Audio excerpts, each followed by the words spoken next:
प्रादेशिक समाचार के साथ मैं नूतन लकड़ा। पहले मुख्य समाचार।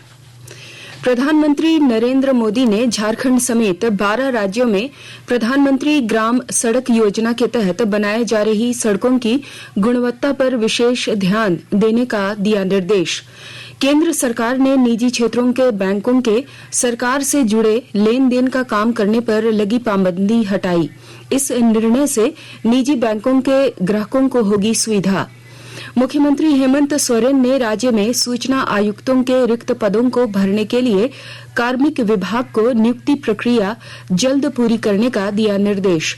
और देश भर में 1 मार्च से 60 वर्ष से अधिक उम्र वाले आम नागरिकों को कोविड टीका लगाने के अभियान की होगी शुरुआत। और अब समाचार विस्तार से। कोविड-19 महामारी के खिलाफ देश एकजुट होकर लड़ रहा है। आप भी हमारे साथ सुरक्षा और बचाव के 3 आसान एहतियाती उपायों का संकल्प लें। मास्क पहनें, 2 गज की दूरी है जरूरी, सुरक्षित दूरी बनाए रखें, हाथ और मुंह साफ रखें। प्रधानमंत्री नरेंद्र मोदी ने अधिकारियों से प्रधानमंत्री ग्राम सड़क योजना के तहत बनाई जा रही सड़कों की गुणवत्ता पर विशेष ध्यान देने को कहा है। श्री मोदी कल प्रगति की 36वीं बैठक को संबोधित कर रहे थे। प्रधानमंत्री ने एकल उपयोग प्लास्टिक उन्मूलन कार्यक्रम और प्रधानमंत्री ग्राम सड़क योजना से जुड़ी शिकायतों की भी समीक्षा की।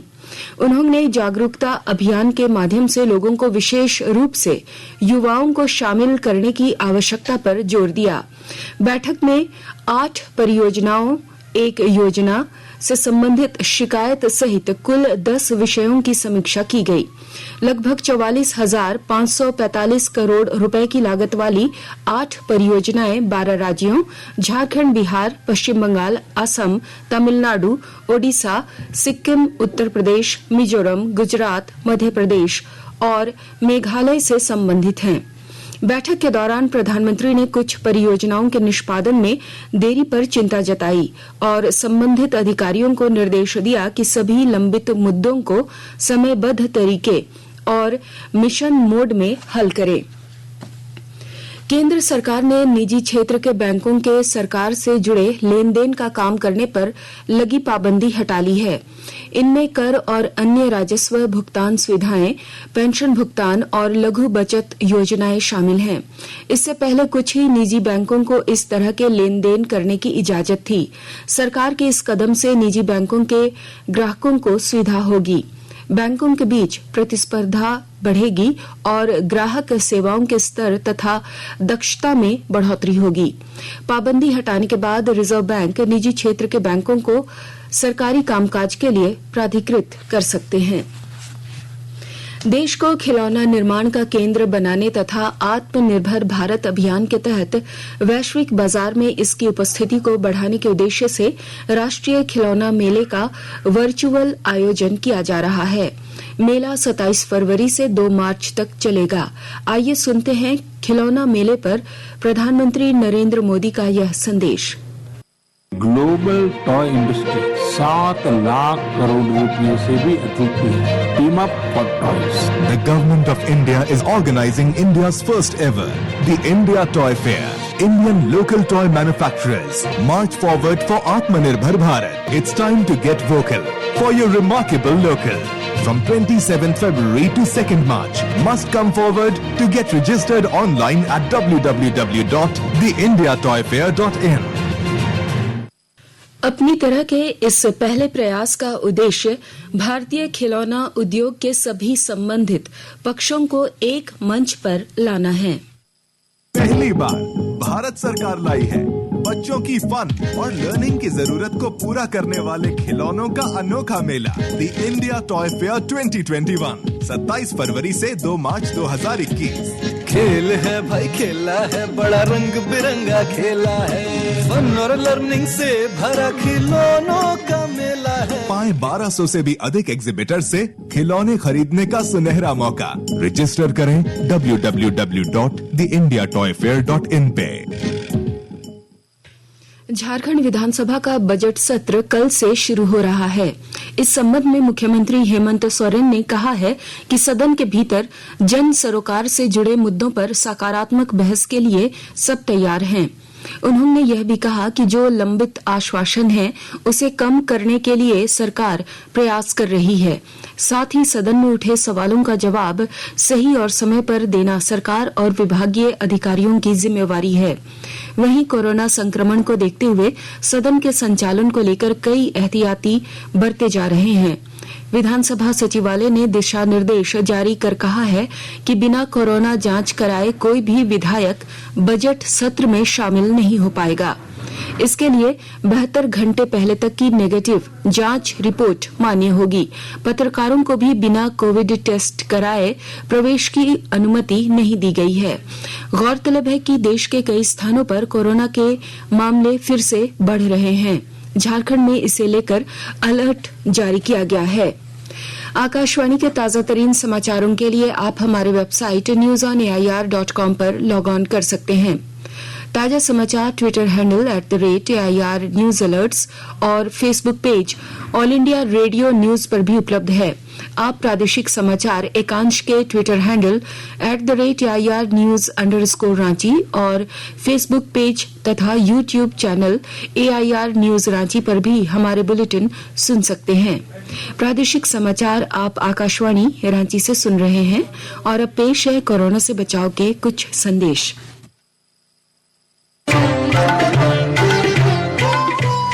कोविड-19 से बचाव और सुरक्षित रहने के 3 उपाय। मास्क लगाएं, 2 गज दूरी है जरूरी, सुरक्षित दूरी रखें, हाथ और मुंह साफ रखें।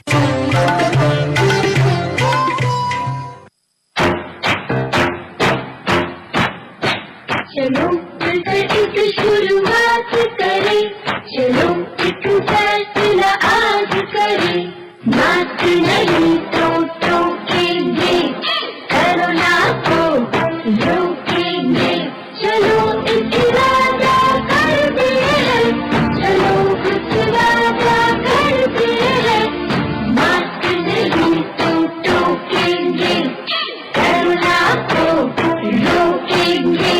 भारत सरकार द्वारा जनहित में जारी। मुख्यमंत्री हेमंत सोरेन ने राज्य में सूचना आयुक्तों के रिक्त पदों को भरने के लिए कार्मिक विभाग को नियुक्ति प्रक्रिया जल्द पूरी करने का निर्देश दिया है। झारखंड राज्य सूचना आयोग में मुख्य सूचना आयुक्त और सूचना आयुक्तों की नियुक्ति की जानी है। 1 साल से यहां भी सूचना आयुक्त के पद रिक्त हैं।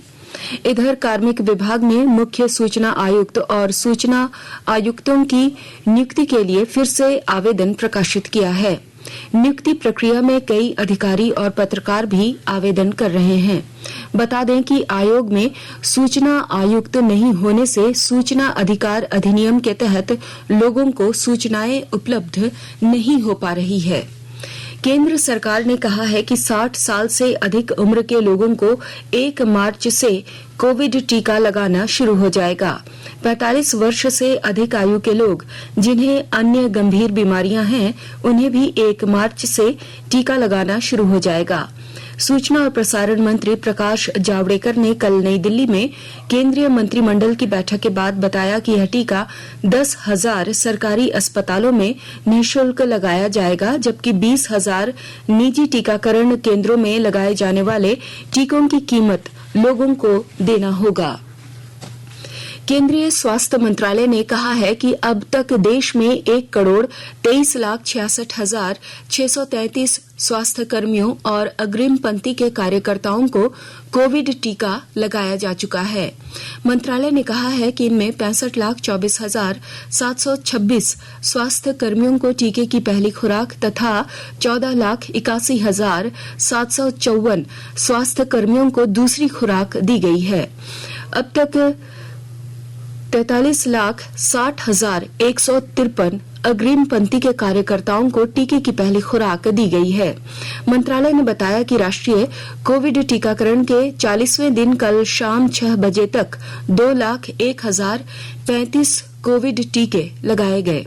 इधर झारखंड में कल शाम तक 2,93,490 स्वास्थ्य कर्मियों और फ्रंट लाइन वर्कर्स को पहला डोज का टीका लगाया जा चुका है, जबकि 711 स्वास्थ्य कर्मियों को कोविड टीका का दूसरा डोज लगाया गया है।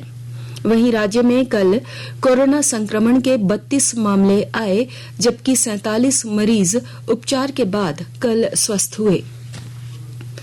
राज्य के कृषि मंत्री बादल पत्रलेख ने हजारीबाग जिले के सदर प्रखंड के चुटियारो एवं अमनारी पंचायत का कल शाम दौरा किया।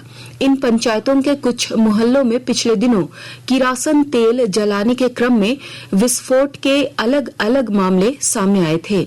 इस घटना में मृत लोगों और घायलों के परिजनों से उन्होंने मुलाकात की और आर्थिक सहयोग भी दिया। उन्होंने घायलों के बेहतर इलाज की व्यवस्था सरकारी स्तर पर करने का भरोसा दिया। मंत्री ने मृतकों को मुआवजा देने का भी भरोसा दिलाया। ज्ञात हो कि पूर्व भाजपा विधायक दल के नेता बाबूलाल मरांडी ने भी अमनारी एवं चुटियारो का दौरा किया था और उन्होंने राज्य सरकार से इस मामले में सक्रियता दिखाने का आग्रह किया था। हजारीबाग जिले में झारखंड राज्य फसल राहत योजना को लेकर कई प्रखंडों के पैक्स अध्यक्ष और प्रबंधकों के प्रशिक्षण आयोजित हुआ। विस्तृत ब्यौरा दे रहे हैं हमारे हजारीबाग संवाददाता। हजारीबाग जिला में झारखंड राज्य फसल राहत योजना को लेकर कई प्रखंडों के पैक्स अध्यक्ष व प्रबंधकों का प्रशिक्षण आयोजित हुआ। जिला सहकारिता पदाधिकारी के कार्यालय सभागार में यह कार्यक्रम आयोजित हुआ। कार्यक्रम में इचाक, टाटीधरिया, दारू एवं विष्णुगढ़ प्रखंड के पैक्स अध्यक्ष व प्रबंधकों ने भाग लिया। खरीफ फसल 2021 से इस योजना पर काम शुरू होना है। कार्यक्रम में सहकारी अधिनियम एवं नियमावली की जानकारी भी दी गई। साथ ही बताया गया कि इस योजना के तहत किसानों को फसल के लिए प्रीमियम नहीं देना होगा, लेकिन प्राकृतिक आपदा के दौरान फसल क्षति होने पर क्षतिग्रस्त फसल का मुआवजा दिया जाएगा। कार्यक्रम में झारखंड कृषि ऋण माफी योजना के बारे में भी जानकारी दी गई। सज्जल कुमार, आकाशवाणी समाचार, हजारीबाग। सरायकेला खरसावां जिले के अनुसूचित जाति, अनुसूचित जनजाति एवं पिछड़ी जाति के छात्र छात्राओं को छात्रवृत्ति का भुगतान किया जाएगा। इस संबंध में आयोजित बैठक में समेकित जनजाति विकास अभिकरण के निदेशक अरुण वॉल्टर सांगा ने कहा कि कुछ छात्रों का बैंक खाता अभी तक नहीं खुल पाया है। उन्होंने सभी प्रखंड शिक्षा प्रसार पदाधिकारियों को छूटे हुए छात्रों का बैंक अकाउंट खुलवाने का निर्देश दिया ताकि 100% छात्रों की छात्रवृत्ति बैंक अकाउंट के माध्यम से भुगतान किया जा सके। बता दें कि कक्षा 1 से लेकर सभी एसटी, एससी एवं पिछड़ी जाति के छात्र छात्राओं को मार्च तक का छात्रवृत्ति भुगतान किया जाना है। सरायकेला खरसावां जिले में वोटर सर्विस पोर्टल की वोटर कार्ड मोबाइल या लैपटॉप पर डाउनलोड करने की शुरुआत की गई है। जिला समाहरणालय में उपायुक्त अरवा राजकमल ने ई-इपिक डाउनलोड सेंटर का फीता काटकर उद्घाटन किया। उन्होंने कहा कि मतदाता के पास यदि वोटर कार्ड की कोई कॉपी या इपिक नंबर है तो इसके सहारे सीएससी ग्राहक सेवा केंद्र से भी अपना वोटर कार्ड डाउनलोड करवा सकते हैं। वोटर लिस्ट में सुधार का यह एक अच्छा कदम है। इसके अलावा नए मतदाता सूची में नाम दर्ज कराने या शिफ्टिंग में भी आसान होगा। और अब कुछ संक्षिप्त खबरें। गोड्डा जिले के मोतिया थाने में एक 45 वर्षीय महिला की धारदार हथियार से हत्या कर दी गई है। महिला का शव जंगल से बरामद किया गया है। महिला जंगल में लकड़ी चुनने गई थी। पुलिस ने दुष्कर्म के बाद हत्या की संभावना जताई है। इसी थाना क्षेत्र में बालू उठाव को लेकर पहले भी हत्या हो चुकी है। सरायकेला खरसावां जिले के आदित्यपुर में Shrinath BEd college of education में झारखंड शिक्षा परियोजना की ओर से निःशक्त बच्चों के लिए कल प्रधान अध्यापकों का उन्मुखीकरण सह कार्यशाला का आयोजन किया गया।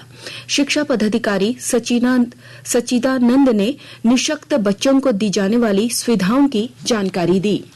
राजधानी रांची के मोरहाबादी मैदान में 10 मार्च से 30 मार्च तक सेना बहाली प्रक्रिया शुरू होगी। इसमें राज्य के सभी जिलों के युवा शामिल हो सकते हैं। शारीरिक परीक्षा के बाद चिकित्सा जांच और लिखित परीक्षा भी होगी।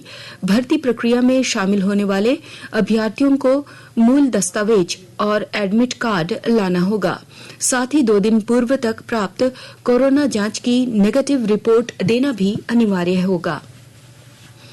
पलामू जिला के चैनपुर थाना क्षेत्र के पुरवाडीह के कोल्हुआ निवासी नौसैनिक सूरज कुमार दुबे की मौत के मामले को महाराष्ट्र के पालघर पुलिस ने आत्महत्या करार दिया है। इधर सूरज कुमार दुबे की हत्या के मामले को आत्महत्या बताए जाने पर परिजनों ने आपत्ति दर्ज की है। भाई नीरज कुमार दुबे ने कहा कि मुंबई पुलिस की जांच रिपोर्ट सत्य से परे है। और अब अंत में मुख्य समाचार एक बार फिर। प्रधानमंत्री नरेंद्र मोदी ने झारखंड समेत 12 राज्यों में प्रधानमंत्री ग्राम सड़क योजना के तहत बनाई जा रही सड़कों की गुणवत्ता पर विशेष ध्यान देने का दिया निर्देश। केंद्र सरकार ने निजी क्षेत्रों के बैंकों के सरकार से जुड़े लेन देन का काम करने पर लगी पाबंदी हटाई। इस निर्णय से निजी बैंकों के ग्राहकों को होगी सुविधा। मुख्यमंत्री हेमंत सोरेन ने राज्य में सूचना आयुक्तों के रिक्त पदों को भरने के लिए कार्मिक विभाग को नियुक्ति प्रक्रिया जल्द पूरी करने का दिया निर्देश। और देश भर में 1 मार्च से 60 वर्ष से अधिक उम्र वाले आम नागरिकों को कोविड टीका लगाने के अभियान की होगी शुरुआत। इसके साथ ही आकाशवाणी रांची से प्रादेशिक समाचार का ये बुलेटिन समाप्त हुआ। नमस्कार। घर में रहिए, सुरक्षित रहिए और सुनते रहिए आकाशवाणी।